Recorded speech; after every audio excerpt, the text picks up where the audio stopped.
Alrighty, hello YouTube. It's your boy Apxche. Today, I just want to apologize real quick if I sound a little nasally. My nasal passages do get swollen sometimes, so um, literally my nose is empty, but I sound like this. But with that being said, we're going to be doing a VOD review for my girlfriend for Valorant. Currently, she is Silver 2, and she needs some help. Um, when she doesn't play with me, she kind of struggles because she's used to me kind of like, being there with her, leading the way, giving her calls, things like that. Yeah, she does things on her own as well. Not saying she can't think for herself, but when she plays by herself, which she rarely does, sometimes it can be a little confusing because obviously she's playing with more people who are around her skill level and they have about the same idea as she does, right? So we're not going to dive too deep into everything. We will be talking about abilities and stuff like that since she does play Sage a lot. Typically, I won't, especially when like people are at a lower level. But she does really enjoy playing Sage, so I don't mind going into ability usage and things like that, so that she can get better not only as a player but as well as a Sage player. All right, so let's go. All right, so she buys a Ghost. Personally on Sage, definitely on pistol round too. I like buying wall because it's almost impossible for teams to break the wall, especially if you put it in a certain way. They'd have to all dump into the wall immediately. And if it doesn't break, it slows them down a lot, as well as it makes the entryway a lot smaller, allowing you and your team to hit a lot easier shots, right? One thing to keep in mind with her comp here is she does have a double sentinel comp, so I really do want her to avoid stacking with Killjoy, right? Killjoy on her own is already strong enough to kind of hold the site down with an extra teammate. So with that being said, if KJ's on B, I would like to see her play on A, literally anywhere else. Just like try not to stack with a KJ, unless you 1,000% know they're gonna go here because of something, right? I don't know, but yeah. So right here, I definitely would like to buy wall. Even if that means you can't buy the ghost, I would buy the wall because if you hear them there, you just wall it and they have to rotate. Team has information, map control. So right here, um, the reason I would say this angle is bad is because no one can trade you from this angle, right? So if they were to swing this angle, right, and pick you here, either you kill them or you don't, right? Or they kill you or they don't, right? It's a very 50-50 angle, and it's really risky.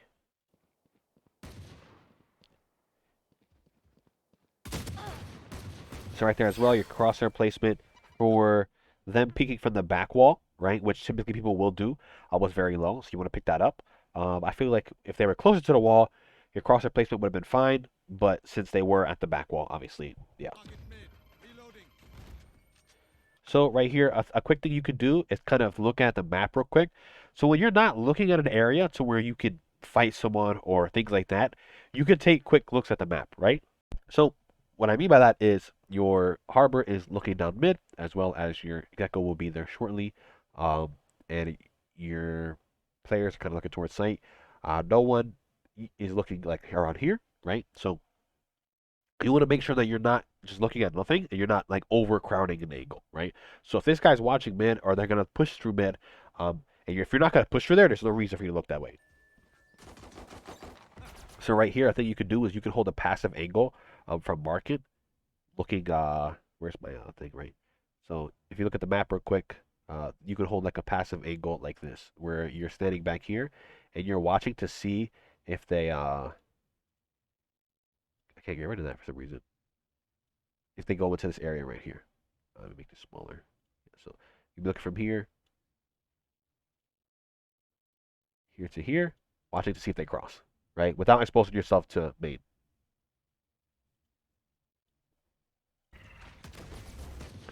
So you do get smoked off here. So I think it's really I think it's you can make the assumption that they are going to walk out, whether they walk out just here, right, or they walk out here, right? So what I would do as the sage here is I throw a slow orb, right there, so that it'll make it so that walking out is very dangerous for them, and it'll give your teammates an opportunity to fight them, or it'll just buy them enough time for your other teammates to make rotations.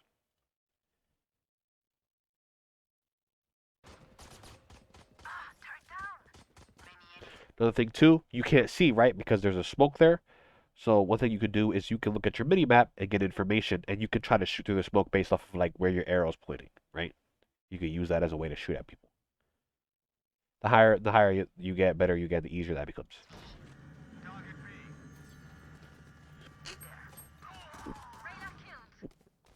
I would have just broke the door.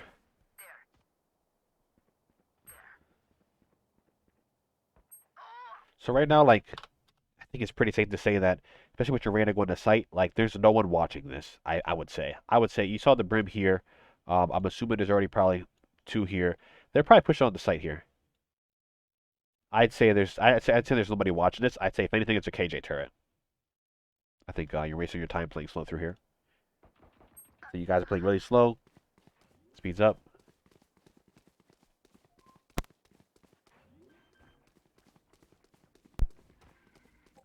Spike planted. Reloading. Like I said, nobody's watching it. Someone's there. Issue with that slow orb is now that you've thrown that slow orb, the Sova can kind of back up now, right? Because now he knows for like 5, 6 seconds you can't push through there, right? So you just gave him the advantage by basically blocking off your one of your entryways.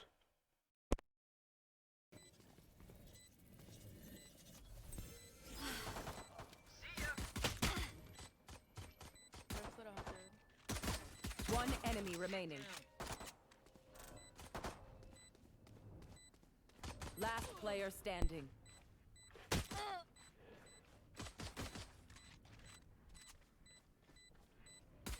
Clutch. Right there, your issue was you just played too slow. Gotta play with your teammate there. Reyna, time to hunt. Barrier grid. All right, so this round, this is your eco round, right? You bought a classic in the wall. You heard people, so you won't. I wouldn't peek it, right? They're gonna have better guns. You're not gonna win this fight, as you can see. Still in sight.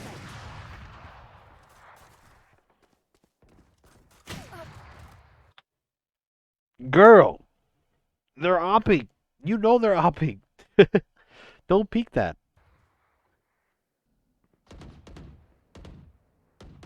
Right there, I don't think you've been to intentionally peek the op. I just think that you're unaware of the angles that they can see from up there, right?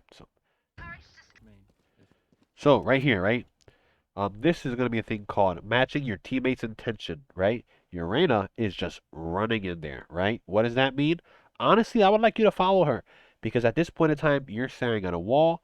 Reyna's walking in, if you can look at the top left, um, and you're not doing anything, right? At this point in time, you're not getting any value, right? You're just kind of sitting there doing nothing. If you look at the mini map as well, you can see that they flashed through a main, so obviously Reyna is not a lurker. So that means at least two people are here probably.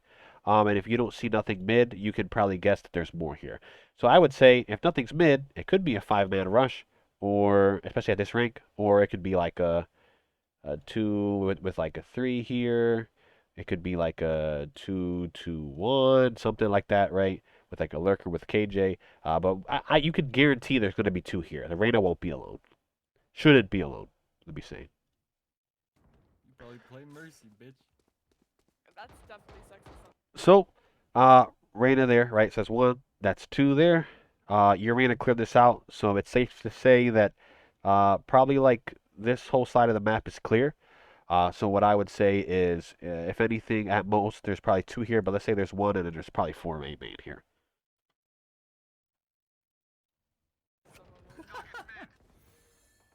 For you. Yeah, it is.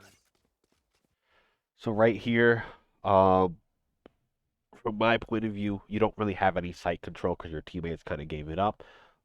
You do have ults to retake it, so I wouldn't stress too much about like fighting to get back on the site. If they want to take site, cool, whatever. We have Harbor ult, we have Gecko ult. If anything here, I feel like what you could do is you could kind of join your teammates mid and like push through to kind of create a pinch so that they're forced to like fight out one way quickly or they're going to just be stuck between both sides, right?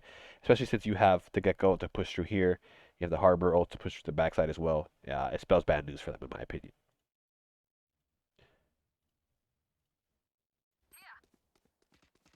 Mercy, here you go. So you know that they have Vandals, right? You have a Spectre. So taking this fight up here is going to be really bad. Um, you don't want to just take long fights from there. So if anything here, this is more like a higher rank thing. You need to call for a wall from your harbor to get you in. At least to block off the long lines of sight, so you're able to take close fights Spike planted. without the threat of dying from far away. So they pop a KJ ult. So at this point, it's a 3v3. KJ ult's down. You heard one underneath you. Sounds like.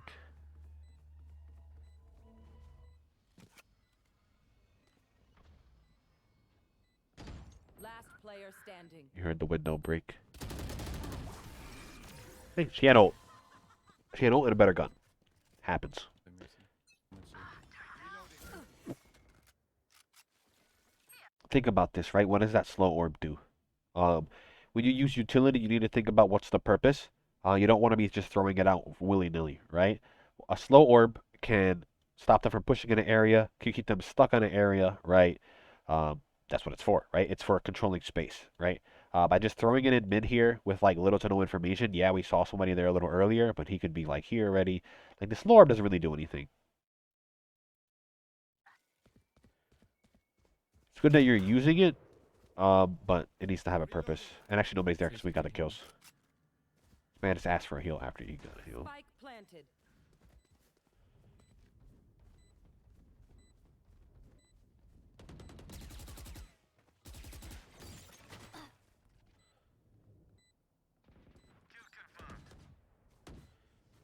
So you already have two teammates pushing through the top. You have one flanking. I would have like tried to like clear out like this, right? That's what I would have did here. And then if nothing is on site, you could just wall main here, and then you get a free site. But going from the same angle as them is not good. Because then, like, because you could have cleared that for them or gotten information from over there. But now you know there's one hell. You have no way of knowing if somebody's gen because you didn't clear it. You know somebody's main, right? So at this point, obviously, you do have the information. So you know one's here, the other one's here. So if you would have been over here, you could have cleared that, maybe even got that kill, and then you could have instantly walled and then just diffused. Then you got two people to watch over you. So my issue with you, just sitting here with your wall out, is if they creep up and walk up, and they like slowly start clearing angles, and they clear this, you die, right? So what you could do is you could play from here and then just jiggle peek. And the second you see somebody, you can then come to this side and then throw the wall. You know? Or, I mean, you have Arena. She could just jiggle. She can hold this angle and then you can have the wall ready for when she gets a kill. Or whatever. But sitting right here is really dangerous because they can just walk up on you. Sage. This is dangerous because this area hasn't been cleared. They could have been there. They could have timinged you and got to that box and hid. You never know. You didn't clear anything. Boom. What does this slow orb does? What does this slow orb do, right? It stops you from being able to push. That slow orb basically helps the enemy, right? Because you can't go through now. You know, we don't want to throw those slow orbs. Because now you can't push through. So now your team, who wanted to pinch, doesn't want to do that anymore because if I was this team here, I'm just taking this fight. I'm taking this 2v2 because I know that you guys can't push. So I know that you've basically given me at least like 5 seconds to take this fight and then be like, okay, we win this fight. And let's say they win that fight, then they close the door. Now you guys are forced to retake, like if you're attacking with no util, basically.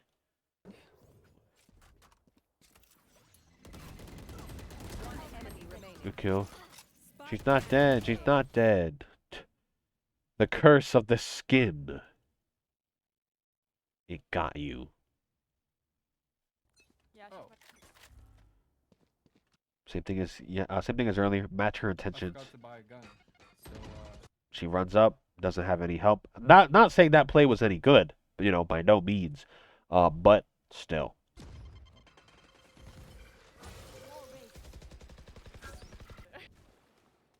They're there. yoink. So anyways, you gotta... Last player standing. The same way you can see what ults they have they can see that you have res. They know that you want to res that Reyna. So they're gonna have at least one person babysit it, which should be the KJ, right? They're gonna watch that body. They're not gonna let you get that res off because they know you want that res.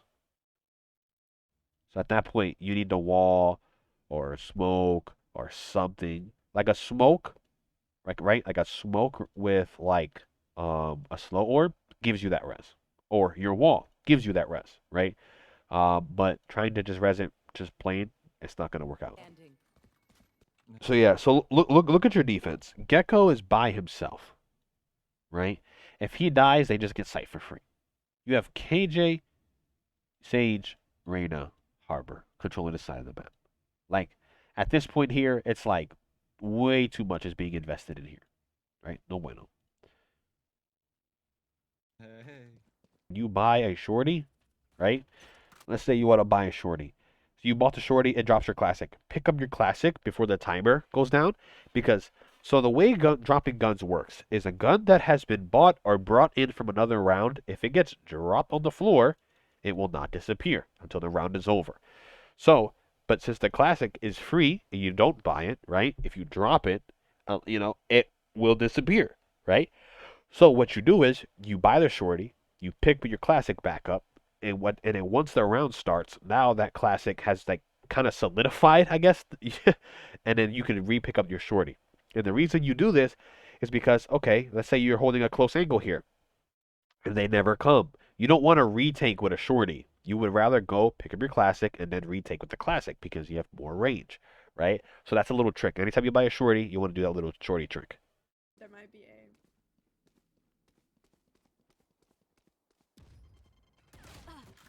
Yeah. So he's lurking because I mean they've probably noticed that you guys have continuously pushed through here, and he's punished you for that. So you got to also be aware of your tendencies. You can't keep doing the same thing over and over and over and over and over again because people will pick up on it and they'll start playing for it. Yeah, whatever, man. Don't use like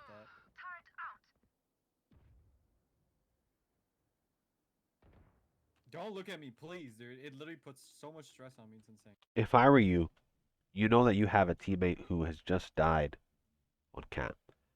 I would let Joanna know that you're leaving, and I would try to fight for this so we can get our boy back up, right? Because you got to use res eventually. And right now you're in a 4v5 and you're on defense side, right? And what that means is that um, they're winning, right? This round is going to them right now. This is going to look like this if you don't change this by either getting kills, right? Or by getting the res and turning it back to a 5v5, right? So, with that being said, when you are down numbers, right? When you are at the disadvantage, you need to make plays.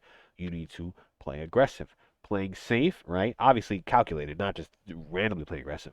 Playing safe isn't going to do anything because now you have four people to cover the whole map, meaning that you need one here, you don't really need to fight for mid, but let's say you need one here, you need one here, and you need one here, right? That is not enough. Like, there's no way if they do a five-man rush anywhere, you're gonna stop that. They're gonna get through. Even if they lose bodies, they're gonna get through. And now your teammates have to retake on, retake, which is typically hard, right? So you need to equalize it in some way. And I think the easiest way to do that is to go and fight for this res. Because if you go towards this res and you fight for it, either you get the kills and you equalize it anyways, or right, you don't they just hover around B and you bring it back to a 5v5.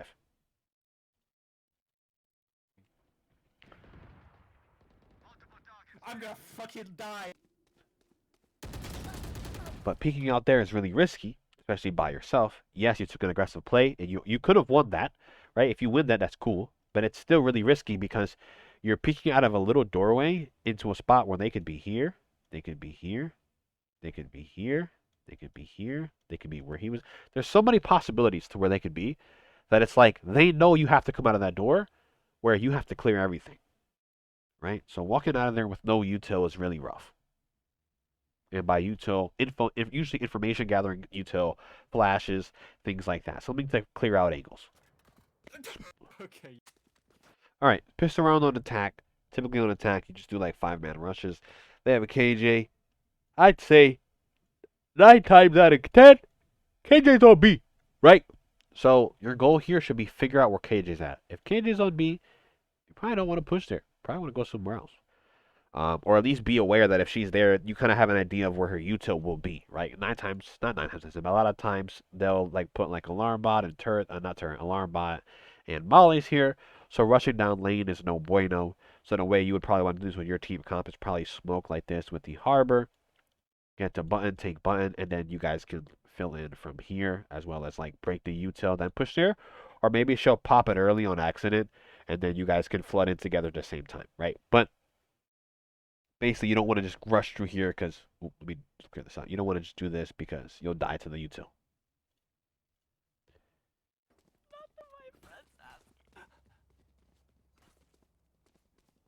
I'm gonna wall, and we push in. Okay. Is everyone ready? Guys, I walled. For you. So they smoked. So they could be in smoke, yeah. Last player standing. So right there, instead of backing up, just help Urena. They flash, like just shoot the flash for her, right? Break util for your teammates. Very important. Spike down B. I got this. But to be fair, it looks like they had 3 people already there. So they had 3 people stacked on B. They probably had KJA. Alrighty, so with that being the end of the game, right? Some things that we can talk about, right, moving forward. One thing that I want to see the next time that I watch any of your gameplays, when we do another one of the coaching videos, I want to see you matching your teammates' intentions a little bit more, right? If your teammates are going to go in, I want you to start playing with them because letting your Reyna solo push and just dying, you're going to lose the round if that happens. But if you go in there and you help her trade, maybe she wins, maybe you guys get picks together, but her dying by herself loses it anyways. So why not just go in there and help her fight? Maybe you guys come out with some things, or maybe you know to be like, hey, Reyna, I don't think we should push. And either the Reyna's going to be like, you know what? I think you're right. That didn't work out. Let's try something else. Or they're going to go, I don't care. This is how I play the game. And that's what's going to happen. And that might happen sometimes, but that's okay. Not every game will be like that. Another thing too is understanding how your utility works as the Sage. If we're going to continue to play Sage, slow orb basically is for either controlling or denying space. You don't want to throw it into areas that you want to push through because I believe it lasts for like 6, 7 seconds, maybe even 8. Let's say it lasts for 7. That's 7 seconds that you're denying yourself from walking through, and 7 seconds the enemies can move a good distance. So you want to make you if you want to deny a push, you can throw it. If you want to just keep somebody stuck in an area so they can't get out, so that your teammates can like molly them or ult them or something, that works too. When it comes to your wall, you can use your walls to get unique angles. You can use your walls to block off entryways. You can use your walls to like funnel enemies into a certain direction if you don't want to completely block something off, right? You definitely have different kinds of options. When you plant the bomb, you can put walls certain ways to where they have to break like 2 or 3 walls to even get to the bomb. There's a lot of little things you can do. The more you play, you'll learn more and more things. When it comes to res, you want to play in a position to where you're kind of playing always around a teammate. So if they die, you can get a res off. Maybe even have them play a little bit more aggressive because you have that res to play off of. But with that being said, those are basically it for the abilities. One thing I also want you to start learning is kind of economy, because if you learn economy, you can kind of make better predictions and decisions on how the game's going to go and how you should play. For example, round 1 is pistol round. That means that everybody in the game is going to have a pistol. It could be a classic, it could be a ghost, they could have a shorty, which is considered like a mini pistol. They could have a sheriff, right? A frenzy. They have all these options, but you know that they will always have a pistol, right? That is probably the most even round of the game. And in that scenario there, everybody's kind of on an even playing field. If your team wins, the next round the enemy team should be on pistols, right? You get a buy, right? So you're able to buy like SMGs, a Marshall, things like that with full armor, giving yourself the advantage, right? With that being said, you guys can kind of play spread out still because you have the better weaponry, but the enemy team is going to probably look to stack somewhere and push through because they have worse guns. They can't risk taking 1-on-1, 2-on-2 fights. It's not going to work out for them, right? So you can expect a rush somewhere, or at least they play uh, more heavy toward one side and they won't default. Um, and then the round after that, let's say you win again, you guys will be on a bonus. What does that mean? You guys will stay with the guns that you have. The enemy team will have rifles, meaning that they are in favor of winning this round. So what does that mean for you guys? You don't want to take 1-on-1s when you have a Spectre and they have a rifle. You want to kind of look for close range grouped fights so that you have a higher chance of winning fights. So that means instead of how they stack last round, you guys should be looking to stack on the site that you believe that they're going to push and retake as a team so that you're not dying for free because they have better guns. After that, they'll have guns, right? If you win again, or maybe they won't, right? And you'll eventually you'll both have guns, and at that point it'll be even playing field. That's when you can kind of spread the field again, unless you've realized that their tendencies are leaning more towards stacking or just hard committing to sites, things like that. Yeah. So economy will kind of give you a better feel of how the game's going, where people will play, things like that. Matching your teammates' intentions will put you in a better position to not only get kills, but make rounds more winnable. Because if you have one teammate dying, obviously, especially on defense, it kind of just throws the round. And then, other than that, just continue to practice with your utility so that you can continue to get better at using it and understanding how to use it, why you should use it, and when to use it, right? Other than that, you didn't play too horribly. I believe that there's a few fundamentals that you need to learn so that you can keep on improving. But other than that, that's it for this video. This is Coach Apxche. I'll see you guys in the next one. If you guys enjoy this video, don't forget to subscribe, like, and comment if you would like to see other kind of content. Or if you would like to have your game reviewed, you can always join my Discord with the link down below in the description and submit a VOD with a unlisted YouTube video in the VOD submission channel. All right, have a good one, everybody, and I'll see you guys, like I said, in the next one. Peace.